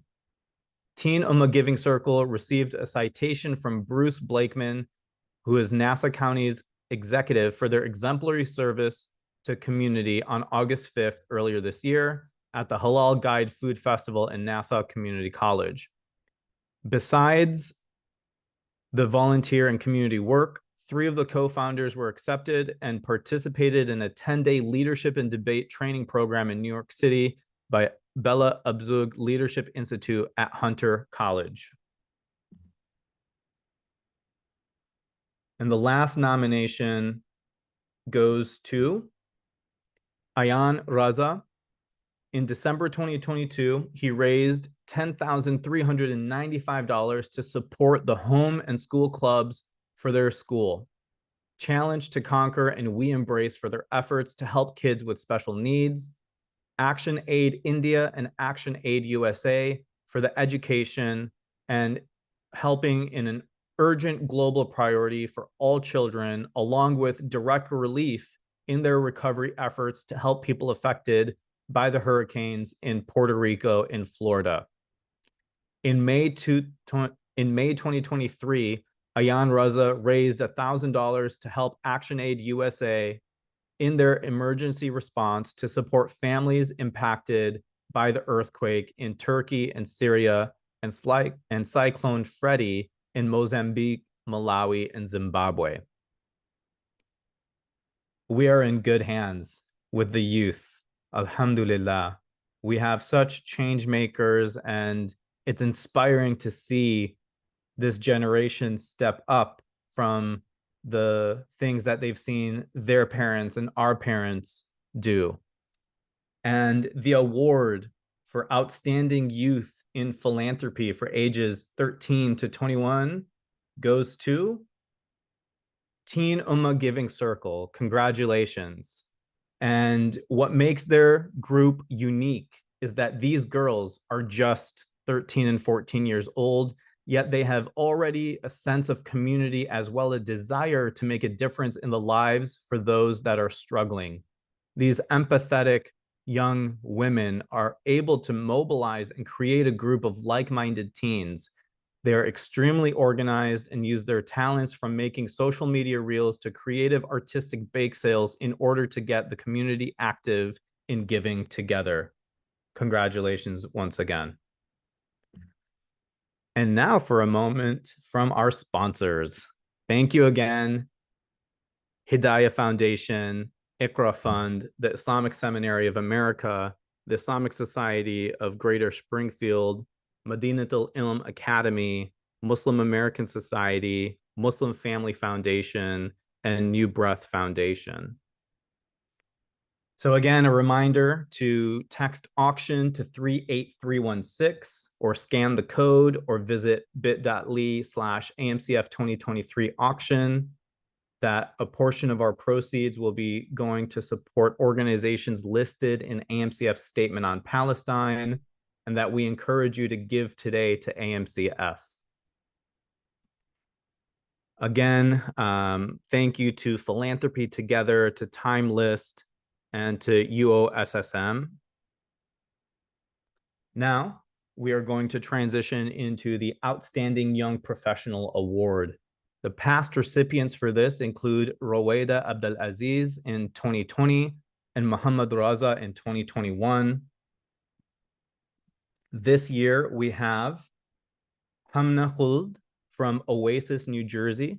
Congratulations on your nomination for the award for Outstanding Young Professional. Hamna has worked in the nonprofit sector for about 7 years, and she's raised over $2 million in grant funding revenue in support of education and basic needs programming. She has connected with funders on a personal level and worked with the program staff to develop and implement programs and evaluation tools, making sure that the team is compliant with the approved proposal. She also helps developing community programs such as implementing halal meals for the Muslim community in Patterson and Passaic counties in New Jersey. Congratulations, Hamna. You were also the recipient of Outstanding Fundraising Professional a few years ago, and we're happy to see that your organization, Oasis, has nominated you for the Outstanding Young Professional again. Aside from working at Oasis, Hamna also volunteers with Right to Be, a Haitian nonprofit working to empower young girls. In her role at Right to Be, she is the treasurer and fundraising chair, creating and managing the organizational program finances as approved and reviewed by the board and CEO, and supporting the daily management of the policy areas and projects, including efforts to monitor and coordinate policy area staffing needs and project development strategies in Haiti. She also helped develop and execute comprehensive fundraising strategies, including donor cultivation, solicitation, and stewardship, resulting in increased donor engagement and long-term partnerships. Hamna, you need to join AMCF's board. We need you. Congratulations. Next up is the Outstanding Board Member. This award went to Safia Salam in 2021. This year, we have a nominee, Narmeen Ramjan from Olive Community Services. Congratulations, Narmeen. She has been an Olive board member since its inception in 2016, and her primary role has been as Friends Coordinator, a program that provides companionship to our homebound seniors. She is more than just a board member. I want to, again, stress how important board members are and how critical they are to accomplishing our missions. So I was grateful to Olive Community Services for submitting this nomination. And I want to say congratulations to Narmeen. She goes above and beyond at every level and has been since 2016, from leading craft activities in person and online during the pandemic to providing one-on-one companionship to a 90-plus-year-old senior who later passed away. And the connection was so close with this senior that Narmeen was asked to participate in her last rites prior to the burial. Narmeen messaged us saying that she was able to join the program earlier, but had to drop off. And she says, Assalamu alaikum wa rahmatullahi wa barakatuh. I'm sorry that I could not stay any longer. I've been nominated and unfortunately have to leave, but like to leave a message with you. Thank you. I'm honored to receive this award, and I humbly accept it on behalf of Olive Community Services. I would like to thank Olive for giving me this platform to help our senior community and be part of Olive. Again, congratulations. Next up, we have the Outstanding Volunteer Fundraiser. Past recipients include Basama Yusuf in 2020 and Ayana Tariq in 2021. This year, we have a few nominees, and I'd like to share a little bit more about Adam Milbis from Khalil Fund. He was in 2023. Adam worked alongside his community to launch the Khalil Fund, which is hosted on the CharityVist Community Funds platform. The purpose of this fund is to have the community contribute small amounts on a recurring basis to provide grants to Muslim institutions. Since its inception, 27 community members have collaborated and contributed gifts in a giving circle, starting at $20 on a recurring basis, and have already surpassed $2,800 in total contributions. They have developed a highly robust grant-making program, which includes a quarterly grant cycle to thoughtfully selected charitable partners. Congratulations on your nomination. As well, we have Dr. Fatima Fahs, who is also known as the Dermy Doctor on social media platforms. She, upon the inception of the crisis in Gaza, started mobilizing her followers across social media platforms. Dr. Fatima Fahs has raised over $100,000 on Instagram for Doctors Without Borders in response to these relief efforts.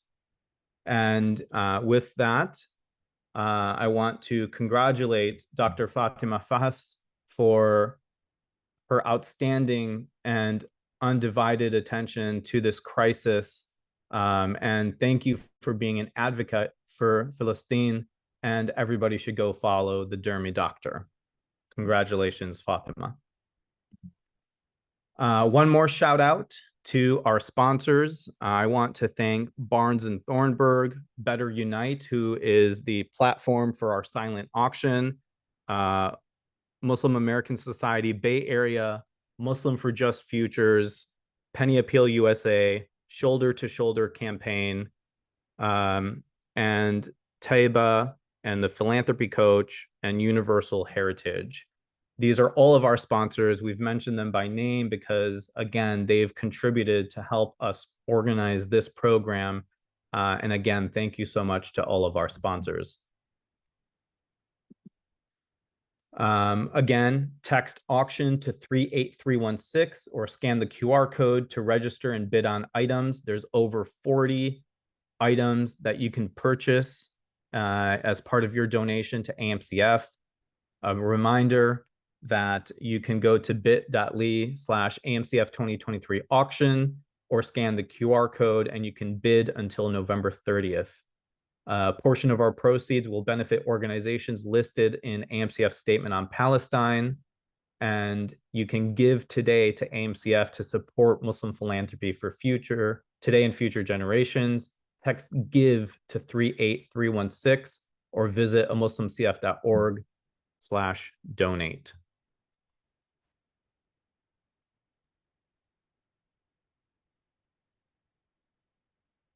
So we move into the Outstanding Philanthropist platform nominations. And in 2020, we had Dilnaz Warech. And in 2021, we had Rabina Dalal. And we have several nominees in this category. So I will share a little bit more on Noshina Hussain. Her philanthropic journey began when she served at the Headwaters Foundation Justice, Community Innovation, and Social Change Fund Committee from 2011 to 2016, where she would review and approve grant requests. Noshina served on the board for Women's March of Minnesota, and she also co-founded the Muslim Youth Leadership Awards and also Rise Sisterhood, Reviving Islamic Sisterhood. And she began her service as a board member at St. Paul in Minnesota Community Foundation. And she's been the executive director and founder for Rise for 7 years, and then transitioned that and growing that organization to hiring a team. She serves on the board of the Center for Muslim Philanthropy, which helps Muslim nonprofit leaders upskill, collaborate, and improve their fundraising impact. She's also pursuing her doctorate in philanthropic leadership at Indiana University, and in the hopes of building a vibrant Muslim philanthropic community as well. Noshina continues to give, has used AMCF donor advised funds in the past, and is a great force in the philanthropic community. Next up, we have Afshan Parburg, who is an assistant researcher scholar at Indiana University Lilly Family School of Philanthropy. She is the president of the board of directors at Exodus Refugee Immigration. She's also a board member at the Institute for Social Policy and Understanding. She's also a community advisory board member of the Eiteljorg Museum of American Indians and Western Arts. She's a member of the Muslim Women Giving Circle, 100 Giving Circle, and a member of the American Muslim Women's Giving Circle at AMCF. Congratulations on your nomination. We also have Nasruddin Rabbani, who is the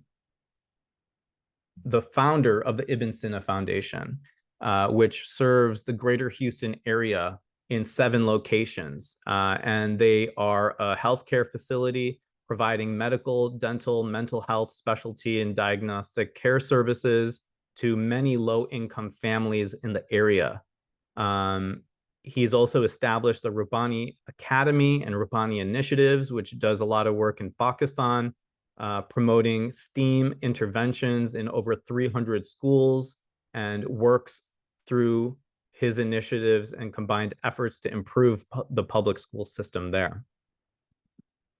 Lastly, in this category, we also have Dr. Muhammad Sajid, and he's organized and participated in medical and humanitarian missions to Bangladesh for Rohingya refugees. He's gone to Cox's Bazar 5 times and has personally donated $100,000 to that cause. He also spearheaded a donation drive at Dana, where they collectively raised more than $500,000 for the Rohingya cause. He also established a free medical clinic in Hyderabad, India, and he fully funded the clinic for 4 years personally. During COVID pandemic, this location provided vital medical care and sees almost 400 patients a month. After the devastating earthquakes in Turkey and Syria, Dr. Sajid traveled to affected regions and helped build tents for the refugees and delivered medical aid worth thousands of dollars to those affected. Dr. Sajid established a free mobile clinic in Chicago as well, in collaboration with the Chicago Medical Association. Just a moment to share how important it is for nonprofit organizations to have champions like those we just talked about in this award for outstanding philanthropist category. As somebody who has been a fundraiser and development staff professional since 2009, I've had the honor and pleasure of working with many philanthropists throughout my career. And seeing these people nominated today bring me great joy and hope for our community. And many people do this behind the scenes. I'm sure these individuals didn't want to be publicly recognized, but their friends and their family and the nonprofits they support wanted to showcase their love and appreciation for the work that they do. So with that, a huge congratulations to Noshina, Afshan, Mr. Rupani, and Dr. Sajid as well. And congratulations to the 2023 Outstanding Philanthropist, Nasruddin Rupani. He has been dedicated to driving positive change, and he exemplifies philanthropy through his family businesses, allocating a substantial percentage of total revenue to empower community development within emerging Islamic nations and the United States.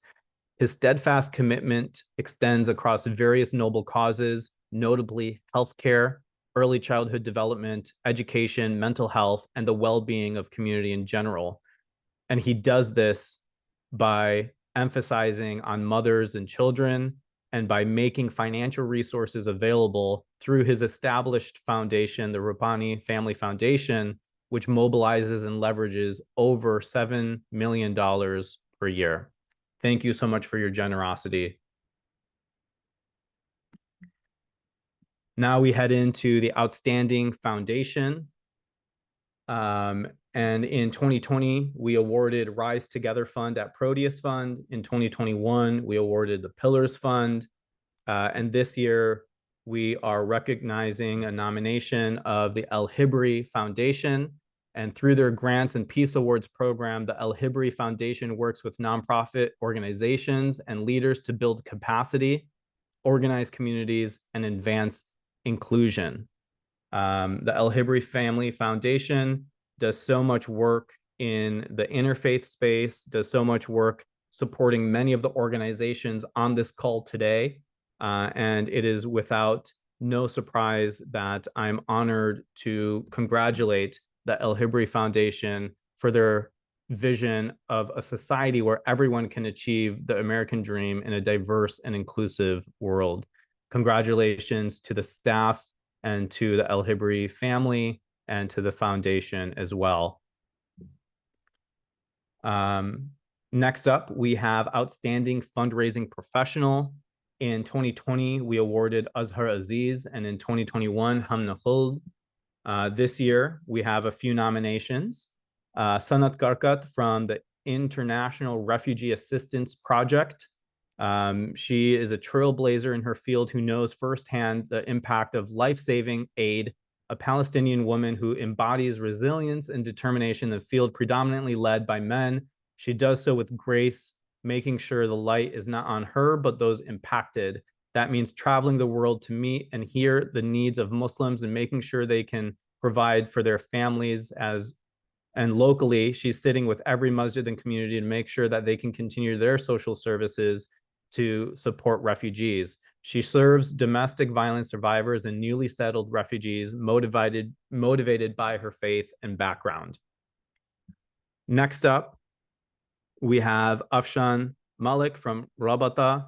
The nominator says of Afshan, I've been continuously impressed by Afshan's unwavering commitment to Rabata as she champions positive cultural transformation through education of Muslim women.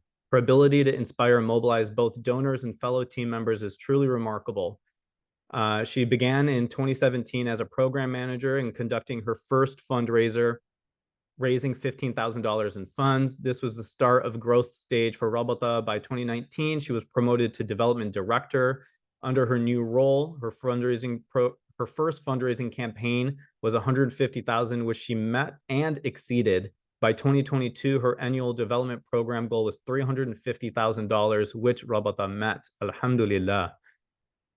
Afshan is also diversifying the funding portfolio by increasing foundation funding, where she started with Dollar General for $1,500 and then earning grants from Otto Bremer for $40,000 in 2021 and $75,000 in 2023. Her biggest accomplishment was this year's grant award from Blue Cross Blue Shield of Minnesota Foundation for $75,000 and a year for 2 years totaling $150,000. Congratulations to both Afshan and Sanat for the outstanding fundraising professional nomination.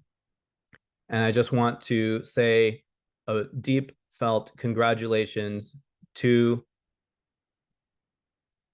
Sanat Karkat for winning the award. She's a powerhouse change maker and leading woman in her field. The daughter of Palestinian immigrants, Sanat knows firsthand what it means to see lives changed. During her time as a Northeast regional manager for Islamic Relief, Sanat led the team and raised over $15 million to help firsthand impacted by disasters and locally in the US and abroad, and currently helps IRAP raise millions of dollars as well. Outstanding nonprofit, we provided the award to Muslim Anti-Racism Collaborative in 2020 and Yaqeen Institute in 2021. This year, we have Led by Foundation, which is a nonprofit company providing unique professional leadership incubation for Muslim women in India. Over the last 3 years, they've graduated 1,000 direct beneficiaries from their programs in their fellowship and accelerator. And they also have a research paper on hiring bias employment for Muslim women at entry-level roles, which was published by 30 domestic and international media houses. Next up, we have Simply Human, which has built Islamic schools and supported Muslimas publishing medical degrees in Africa and working with Muslim women in India living as widows. And Simply Human has funded both existing and brand new initiatives and takes pride in making micro enterprise grants that lead to sustainability in the community that they support. Next up is Yalla Kafala, which is enhancing the health and well-being, providing life-saving support, dignified quality healthcare, mental health and protection services, and sustaining healthcare systems, education, and community programs. This is UOSSM, and they do this work in Syria, Turkey, Jordan, and other crisis areas. They've been working on the ground since the beginning of the Syrian crisis and providing psychosocial support, mental health support, healthcare services, medical aid, nutrition and food, shelter, education, and the protection of the most vulnerable as well. And lastly, we have Yalla Kafala, which is building on the best possible future for orphans and guardianship adoption families in the United States and in Egypt. Yalla Kafala advances quality care for orphans by advocating, educating, and developing resources for growing families. Yalla Kafala is creating a better life for orphans in Egypt by guiding the Kafala journey and raising awareness to shatter stereotypes about Kafala, which is guardianship and adoption. Yalla Kafala Foundation was established in the US in 2020, and the following year established as a sister organization in Cairo, Egypt in June 2021. Congratulations, Yalla Kafala. They have developed and appointed by the Ministry of Social Solidarity in Egypt as one of the primary providers of mandatory kafala training. They've developed relationships with local directorates and non-government organizations like Save the Children International and Yalla Kafala Home, which acquired a 4-floor building to serve the Yalla Kafala headquarters for operations, training, and the future location of their pilot program, Beit Saghir, or Little Home, which will be a permanent home for 6 to 10 children and 2 kafala parents as well. Congratulations to Yalla Kafala. Outstanding corporation. In the past, we have recognized Saturna Capital and Manna Mutual Funds in 2020 and Immigrantly Podcast in 2021. This year, Launch Good has been recognized as a nominee, where Dean meets tech. That's Launch Good. With over 1.4 million donors spanning over 5,000 cities worldwide, it's a force to be reckoned with. Launch Good connects from people from one corner of the world to another, embodying the global heartbeat of the Ummah. Congratulations to Launch Good for winning the Outstanding Corporation Award, a crowdfunding platform that has raised over $500 million in the last 10 years globally. That is no small feat. Thank you for being a trailblazer that's set to do good. We need more of that.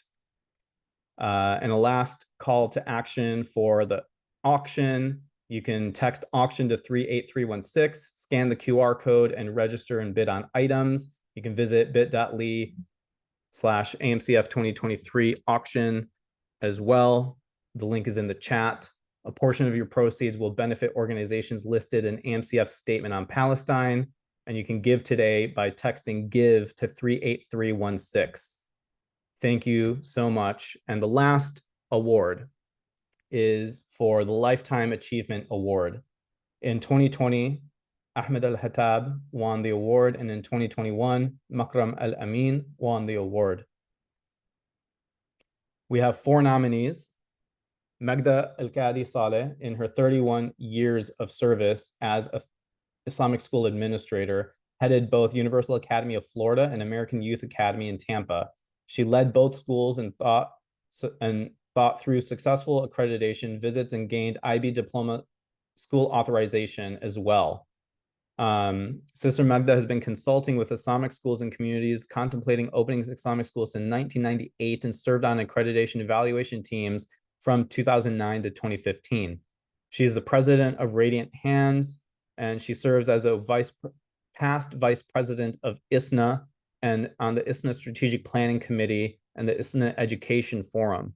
She has been and continues to be involved with community activities and sees it as her personal goal to empower others to reach their utmost potential and to help raise people's awareness, to increase knowledge about Islam and how much Islam truly values humanitarian work and services to all. Congratulations, Magda, on your nomination for Lifetime Achievement. Next up, we have Manzoor Ghori, who founded a successful and long-term run nonprofit, Indian Muslim Relief and Charities, co-founded Amin Housing of Northern California, which serves as financing needs of Muslims in a Sharia-compliant manner, and has built an endowment with significant assets for the benefit of the Muslim community. He's a founding member of ISNA and also NISA, which is a women's shelter in the Bay Area, and also of the Muslim Community Association in Northern California, and also the Islamic Society of East Bay. Mr. Ghori has been an active volunteer for many decades and is one of the pioneers in charitable work in the Bay Area. And he has been benefiting plentiful and generations all throughout India and the United States. Anwar Khan of Islamic Relief is nominated for the award for Lifetime Achievement because of his lifetime devotion to the cause of humanity and his awe-inspiring legacy that has touched countless hearts. I'm sure everybody here has a Anwar Khan story and how he's visited the community. And myself, starting in our youth group in the 90s, was visited by Anwar Khan, who came to our community to do fundraisers year over year in Canton, Michigan. And from its inception of Islamic Relief USA, he has transformed Islamic Relief into a $100 million institution that benefits 3.5 million individuals annually. And he has put the principles of Surah Al-Ma'un to supporting and feeding the needy and caring for the orphan to his heart. And in recent years, Mr. Khan has transitioned into the role as inspirational figure at Islamic Relief, but also in the broader societal landscape. He generously shares his own wealth of experience with numerous CEOs of diverse Muslim organizations, offering them invaluable insights derived from his time at Islamic Relief. And furthermore, Islamic Relief and Anwar engages with the United Nations, the World Bank, and members of the US Congress. That's the impact that he's having. And his leadership legacy is positioned to make a lasting impact on American Muslim society and beyond. Next up, we have Raza Farouk from the Zakat Foundation of America. And he was in the corporate sector with AT&T's research labs for over 20 years and paved the way for Islamic activism in America. He's no stranger to volunteering and has been the president of the Chicago chapter of Islamic Circle of North America in the late 80s, and also was a CEO for 10 years of Helping Hand for Relief and Development, and was one of the pioneers of the Why Islam movement. Once a $2.4 million organization in 2008, he has grown Helping Hand into a $65 million organization and currently advises Zakat Foundation of America as well. And with this, I want to congratulate all of the nominees for the Lifetime Achievement. And I want to share with you deep, heartfelt congratulations for Manzoor Ghori, who has impacted so many people after 40 years at IMRC and still has the zeal to improve the lives of others, most of whom he will never meet. There are not many individuals like Manzoor Uncle in the Bay Area or in the world, and he has given his work in various pursuits, and given the duration of his service, we congratulate Manzoor Ghori in the Lifetime Achievement Award. I appreciate each and every one of you for staying on longer than we had allotted for this event. It means a lot to me. I've personally been working on this event for the last 4 months. AMCF has been through a journey in the last 7 years, and we're grateful that you are part of that journey. It means so much to me to have each and every one of you here with us. And from the bottom of my heart, I just want to say thank you for joining today. So please don't forget AMCF in your year-end fundraising and donating, and think of us at the year end. Think of us in Ramadan. If you want to open a donor advised fund or an endowment, feel free to contact us as well. Thank you so much for being here. We'll put the recording on YouTube and get that to you shortly.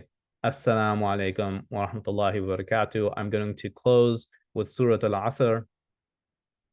بسم الله الرحمن الرحيم والعصر إن الإنسان لفي خسر إلا الذين آمنوا وعملوا الصالحات وتواصوا بالحق وتواصوا بالصبر آمين. السلام عليكم. وعليكم السلام ورحمة الله وبركاته.